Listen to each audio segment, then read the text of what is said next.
Mattniverse. Today we're going to explore Where the Water Tastes Like Wine, a game where you just basically travel from one side of the US to the other, telling stories. Stories are basically your currency in this game. So you go and meet the same people, and then you learn more about them after you tell them a riveting story that you hear from someone else. So I thought that was pretty cool, so let's see what it has to offer. Black feather. That counts. Night has fallen and you're weary from travel. Stars fill the sky above, and in front of you is a brightly lit wooden house, the only building you've seen for days. Okay. I guess go to You the walk house. toward the house, hearing the sounds of laughter and talk as you reach the door and push it open. Am I like the one guy that enters and they're all gonna stare at me?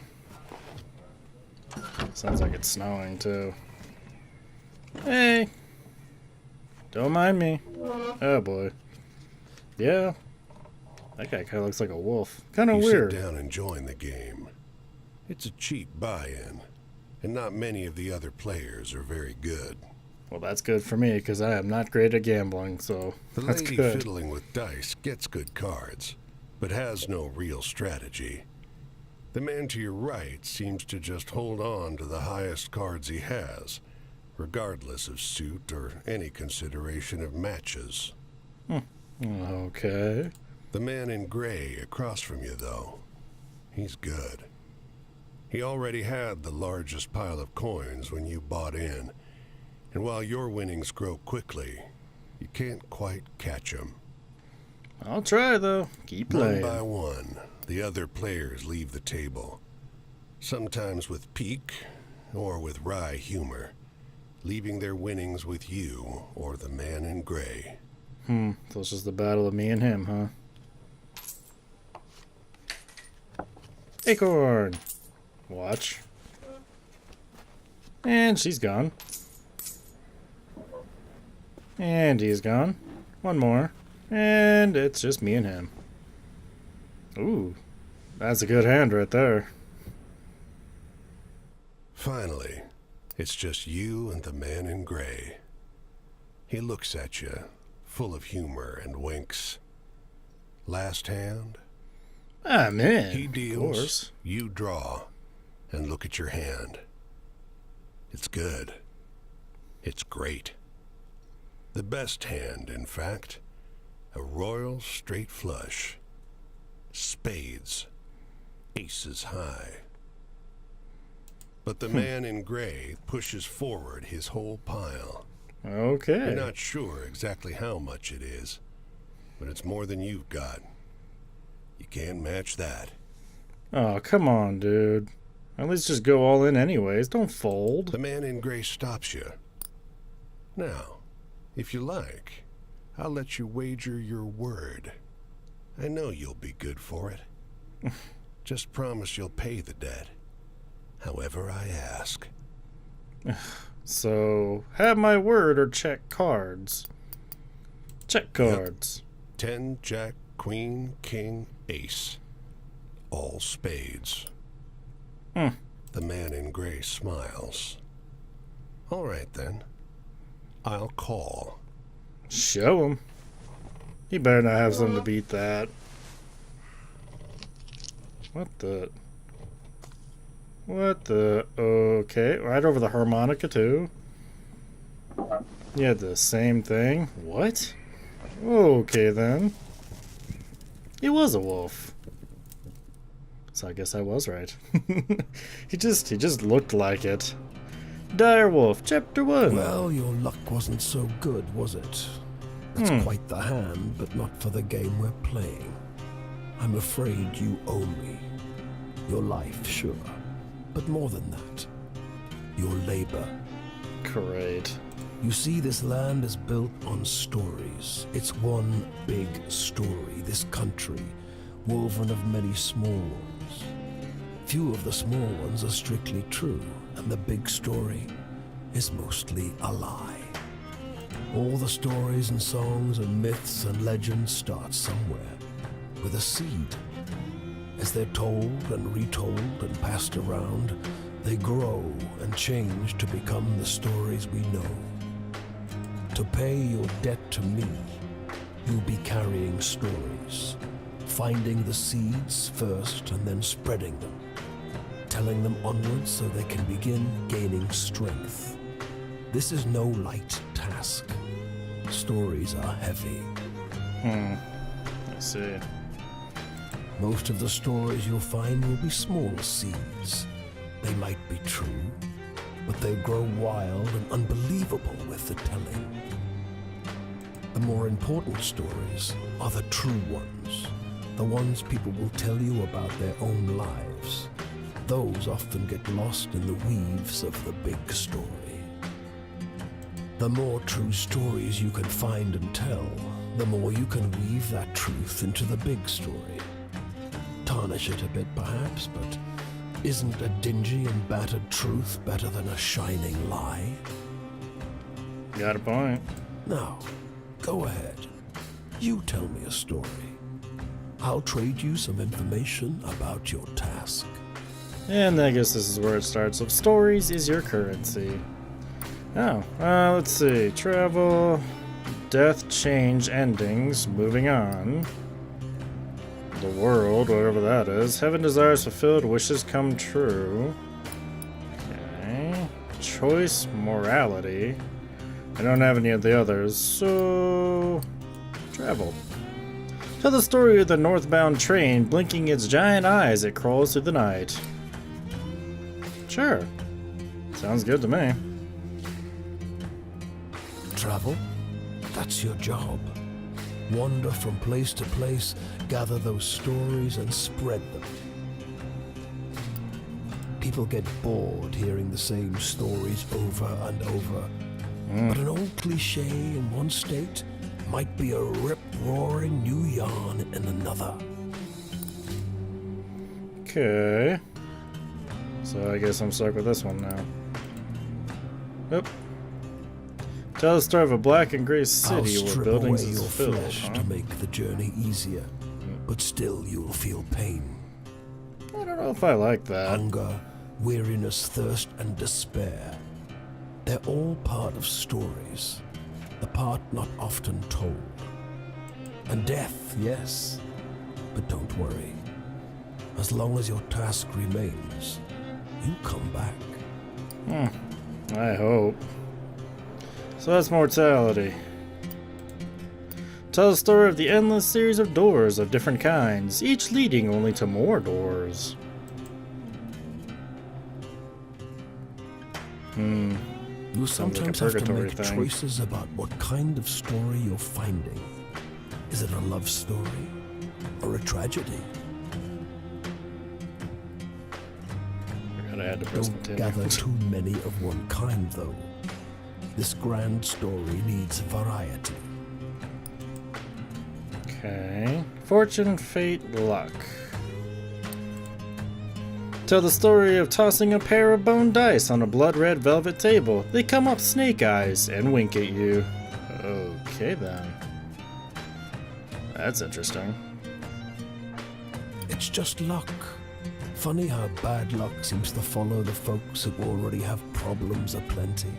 Well, try your luck out there in this country.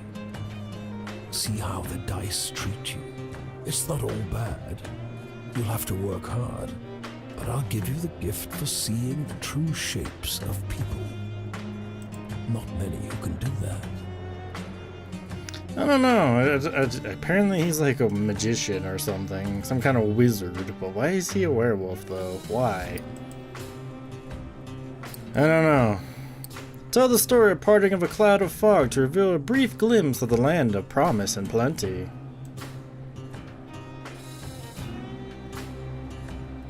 Your deepest desires? Your greatest wish? Heaven? Big Rock Candy Mountain? El Dorado, the Promised Land, that place just over the ridge where they all say that the water tastes just like the sweetest wine. There you go. Well, I don't know where that is. Even with all your mystical power, huh? That's okay. It's supposed to be somewhere in this country. Ask the people you meet. I'll They're try. all searching for the same thing. Go on your way, seeker. Maybe we'll meet again, or maybe not. Either way, it'll be an experience for you. I'm jealous in some ways. I hope you find what you're looking for. I don't even know what I'm supposed to be looking for, really. Oh, well. Am I seriously bare bones now? Did you just turn me into a skeleton for some odd reason? Wow, there's a lot of people out here, though. Let's stop here, though. Our first stop. Search. How do I This search? bungalow is being ransacked. There's furniture piled in the front yard, ammunition heaped under the mailbox, and a crowd of clean-cut men ripping apart a car in the driveway. Strange, The apparently. two heavily armed, mud-caked women leaning over the porch railing share the same bored grin. One shouts at you. Lend a couple innocent gals a cigarette? That's interesting. I'm gonna say that's an interesting girl voice. It was a good try. I like that. But You're sure, about to why hand not? her a smoke when those men draw pistols and shove you hard into the dirt. You know these girls? They demand. Once No. they've dumped your bag out into the road, they decide you're harmless. If you were selling booze too, you'd have a lot more cash. Sneers one. True. On the porch behind him, the two bootleggers are fingering their empty rifles, grinning in disappointment. Moving on then. Well, new story. The woman arrested for bootlegging. Alright. There's no way to run, is there? It's just a slow walk through the countryside, huh? Where am I even at? Let's head this way.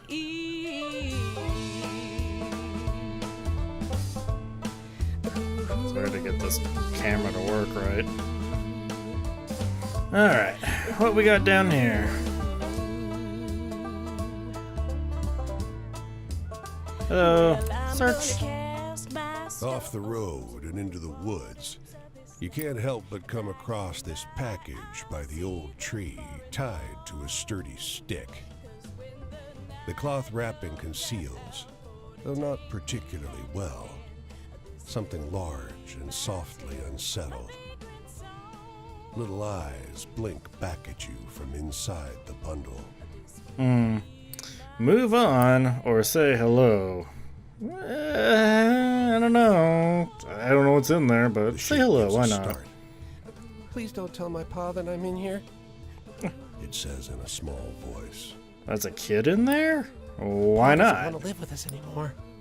But I want to go with him. Don't tell him, please. I'm hiding. Look for his dad, or I won't tell. You I won't tell tell. the boy you'll keep his secret. You don't see his father anywhere. You don't see another soul for miles. So, how is he gonna get anywhere? I mean, telling his father probably would have been the better of choices in that one. I mean, there's no one around. Tough decisions.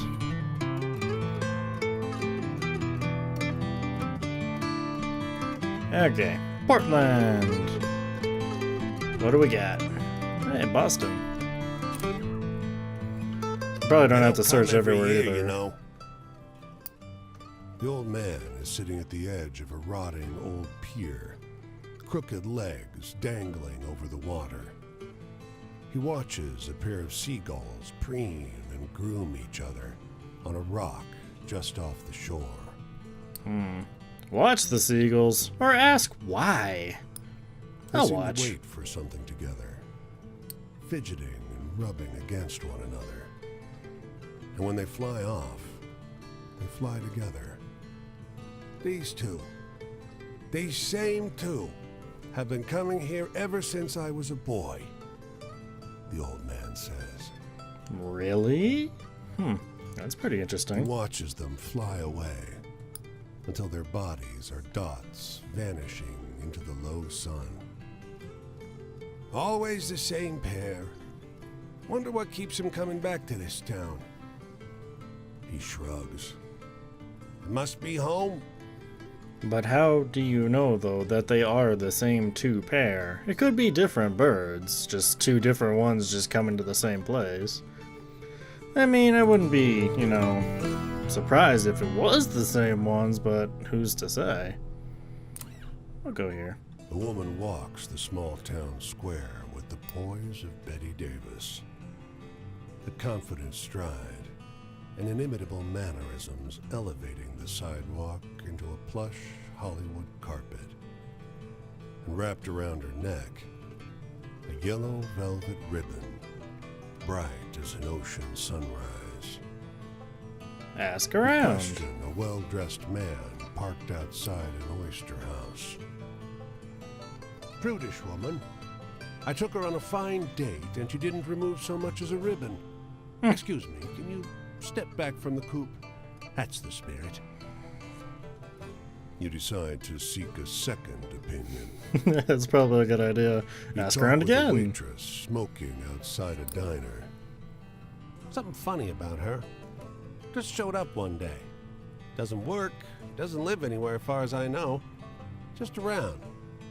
Myself, I'd love to know who made all her beautiful clothes. Approach the woman or ask around. I don't know what's up with that face in there, but You let's ask approach. the woman if you may join her at a public bench. You may. Lovely outside, isn't it? Her eyes are a beautiful shade of brown.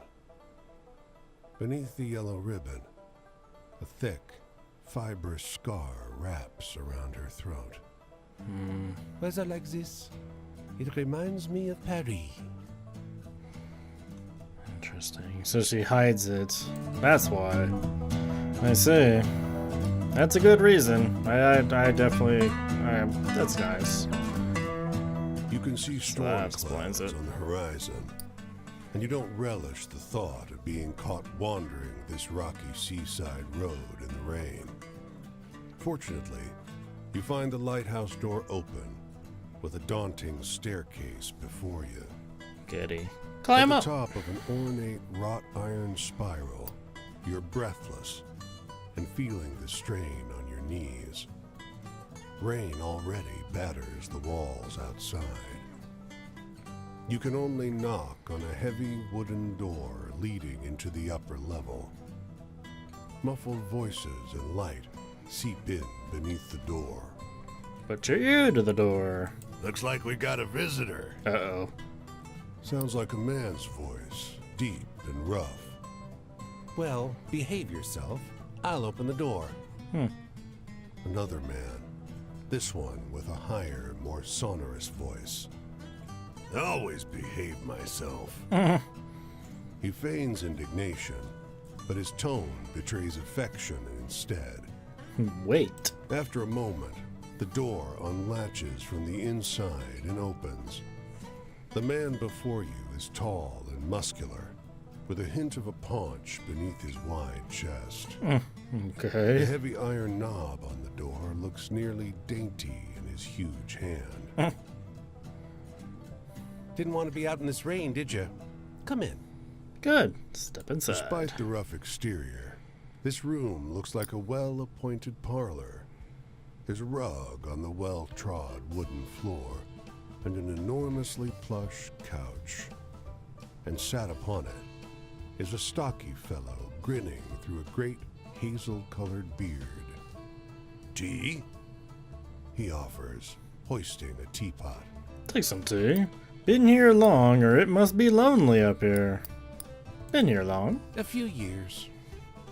The tall one sits on the sofa, wrapping his arm casually around the other lighthouse keeper. 5, says the smaller, but by no means small, man. That long? Time flies. We traveled together before that. You must have some good stories from the road, huh? I do. I do have You some. wake up the next morning on their old sofa, still warm from an excess of tea, And Cakes? What? There might have been little cakes. Okay. Prodigious snoring rumbles in from the floor above you, and you quietly take your leave. I guess I don't tell them about the stories then. That sucks. I wanted to. I had at least like 4 or 5. Cue to hitchhike. Why not? I guess I have to wait. I might have missed my my road here. Where do I hitchhike at? Said press Q right here, but it's not happening. Ah, there we go. Oh, no, come back. I'm trying to hitchhike here. I guess you gotta wait.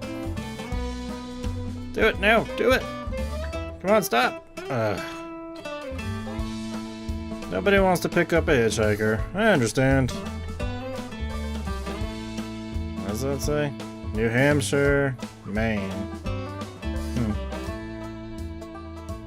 Hello. Yay. There we go. Just have to hold the button a little bit. There we go. On we go. That's pretty nice. Thanks for the ride. Do you need a story? I have one. Many, in fact. Boston. Thank you. Enter Boston. Why not? Explore, earn money, train station, or store.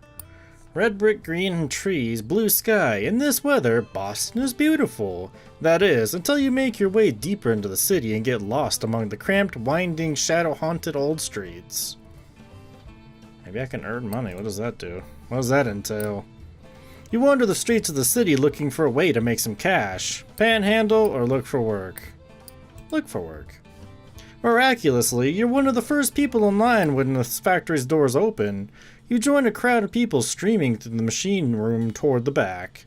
When the doors to the furthest storeroom open, though, the folks in the front racks recoil. A few of them even scream. What the hell?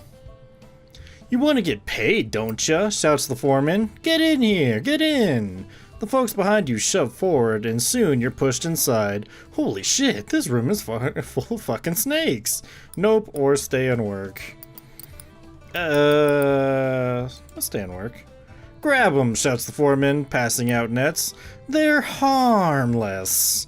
The remaining workers get over their fear and start scooping up snakes by the netful. The beasts hiss pathetically. You dump them into a chute in the far wall. This better pay well. I hope so.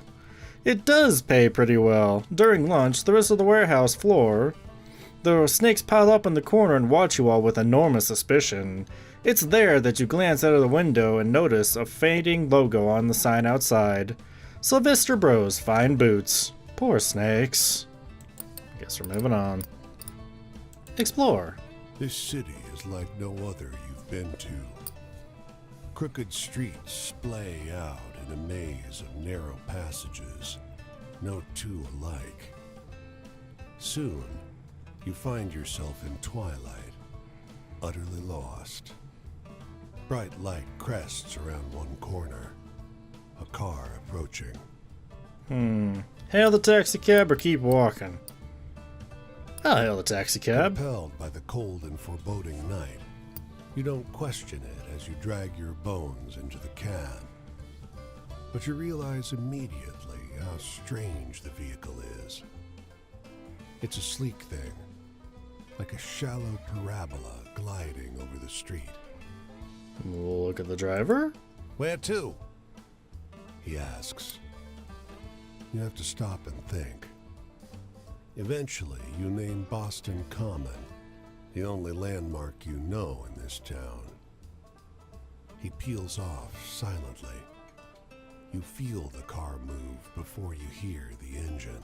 Must be a good tuned up car then, if they can't hear that. He takes you through ever odder streets, flanked by painfully clean, gleaming buildings and signage for businesses you don't recognize. Even the air seems different.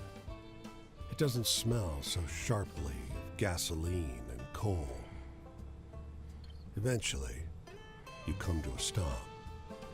Thanks for the ride, though. The fares in glowing numbers above his dashboard. It's much too high. Surely a mistake.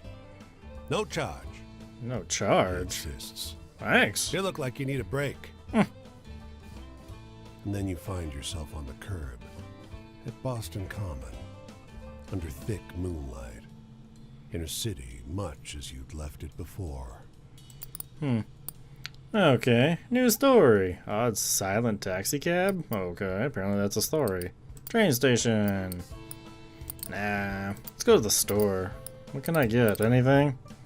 Lamb chowder, fried chicken, apple juice, or hot apple cider. Am I supposed to be worrying about these three things on the right? So it looks like it says plus hearts plus Z's. Am I supposed to be worrying about all that?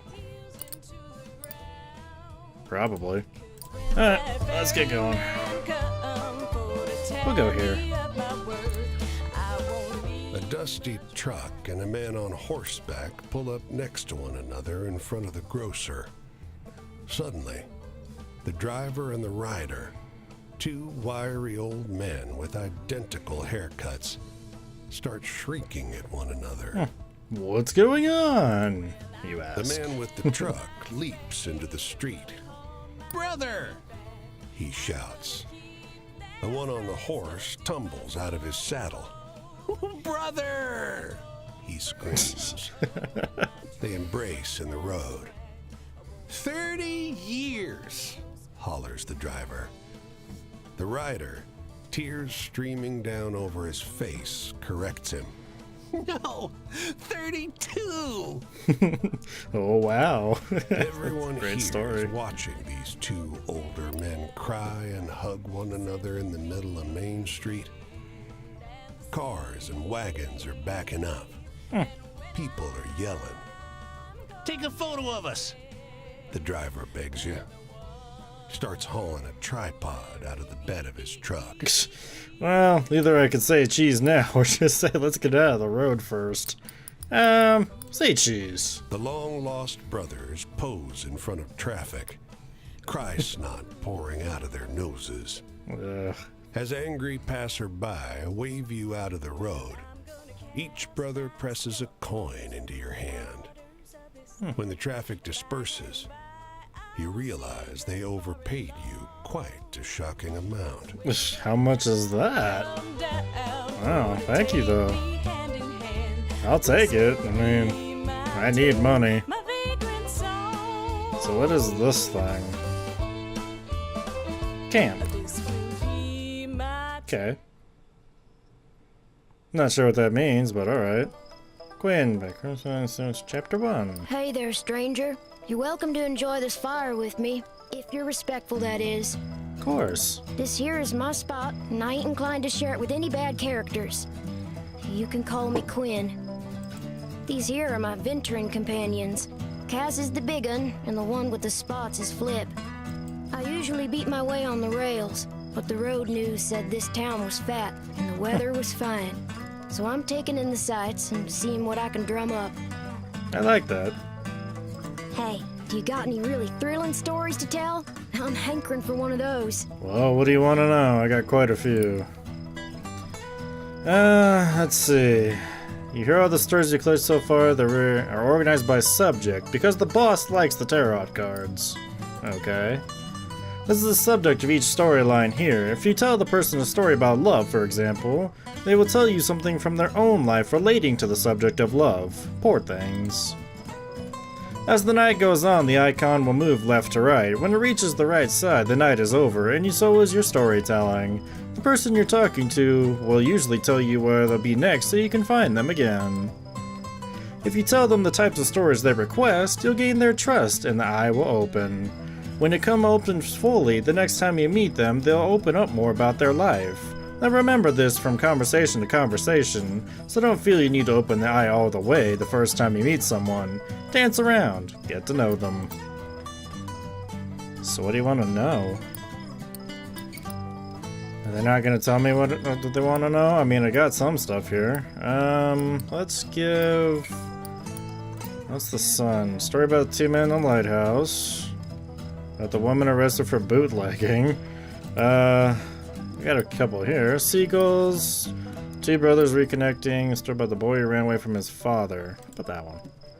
See what that gives. Well, that sure was a downer. Give me a good venture tale instead any day. Got it. My family. There ain't no way I'm gonna start jaw flapping about those bastards. Judases, the lot of them. Enough said. Oh, Hey, okay. tell me one of those exciting stories. You got it. What do we got for exciting here? If I have anything. So I'll start about the other one. How about that one? I don't know if I have really anything exciting per se. I don't get too much out of tales that are so cheerful. Not enough excitement for me. Ugh, that's not even enough? Come on. Well, I don't know a whole lot about the past, but they say there's an Injun grave around these parts. Say it's haunted and full up with angry spirits. I used to love hearing stories of cowboys and Injuns fighting it up. I'd swap tales with the youngins. But, well, I suppose if someone shot me, I'd be pretty vengeful too. I want to hear a story about ghosts or murderers or something. Scary stuff. I don't know about that. I mean, I do have the woman with the scar on her neck. I don't know if that's really gonna count. Scary stuff, huh? I guess we'll go with that. That's about all I got. Ain't life got enough tearjerkers in it without telling stories like that? Jeez. I guess that was a sad story. Sad. Well, so you think just 'cause I'm young, I gotta be sad, crying after my mama every night. No one said that. I don't need you looking after me, so if you're offering, don't.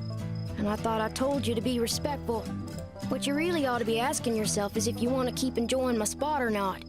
I want to hear one of them venturing tales. Got any? Possibly. I only got the cab one though, so how about that one? It's not much venturing, but it's something. Well, that was a lively tale. There you go. What's my future look like? I ain't looking for a traveling companion, if that's what you mean. You got two, so I think you're okay with that. I do fine by myself, so just stick to minding your own. I want a story that scares me. Now I'm older, almost nobody can do it. Give me your best shot. I only have one story. Sorry, man. Here you go. That's the only one I got. I don't have much. Not sure I quite follow that one. Authority, bosses and such. I ain't nobody's little Angelina, if that's what you're asking. I take care of myself and my dogs. I don't need no jocker looking out for me. So if you're offering, don't. Shoot, I thought I told you to be respectful. You want to keep enjoying my spot or not? Think about that. That's all the stories I have, though. Night's over. I think I'll see what's happening up the road this way. Edge of New York, huh? Alright. Didn't understand all your stories, but I'd gladly listen to more if I see you again. The tramping life suits me just fine. Every day's a venture. With things being so depressed, folks walk around like it's the end of everything good. But it ain't. Plenty nice things to see if you know where to look. So I guess the idea would be to get as many stories as you can before you go to a campsite. Because I didn't have as much of the stories as, you know, the kid was asking for. I had one that opened the eye halfway, but that was about as much as I could get, so that was all. Oh well. We'll try again some other time, at least try and gather more stories before, you know, we go to another campsite. I mean, you can pretty much go anywhere. You don't really have to follow the current path either. Just go wherever you can to get more stories. But it's not bad though. Do you like it? Music's pretty catchy. So the narrating's pretty good too. Don't have to talk as much as I do in other games. It really does hurt your throat by doing that too much, but I'll try and get used to it. I'm still kind of new to this whole thing, even though I've only been a year in. I'll get better. So, anyways, thank you for joining me for this adventure. I'll see you guys for the next adventure. Bye.